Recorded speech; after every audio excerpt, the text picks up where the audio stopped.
ubwa mbere nuko umunyagihugu afise uruhusha rwo gutunga ubwoko bubiri bw'amatongo, amatongo abazwi na leta bita cadastre mu gifaransa, n'amatongo atabazwi na leta ariko uko abari kose n'amatongo y'umunyagihugu kandi ashobora gukoresha igihe abishakiye aravye ingorane abafise n'ivyo abakeneye mu rugo rwiwe. Ni ukuvuga arafise umugambi, arafise indinganizo y'ingene yumvira gukoresha mwene ayo matongo yiwe. Si kuvuga ko igihe buramatari abona kumenga hariho amatongo atari ko arakoreshwa ko yoca yibaza ati vy'ukuri aya matongo ntaco ariko arakora, aba agize icumviro kitarico.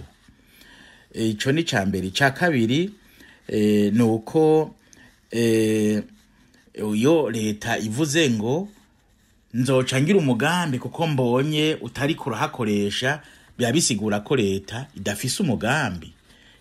Ivyo navyo leta ntashobora kwiyumvira ngo nzogira imigambi yo kwaka amatongo abanyagihugu ngo ndashira imigambi ntafise. Ubwa kabiri nuko mwene iyo ngingo idaheza ngo ifatwe bimenyeshejwe mwene uko, ahubwo ari ingingo ibwirizwa gufatwa hagishijwe inama abanyagihugu ku mitumba yose, kuko bose ntibari mu mugwi umwe ngo bavuge ngo ndafise amatongo atari ko arakora noshobora kuyatanga. Hari abafise amatongo atari ko arakora ubu mugabo azokora ejo.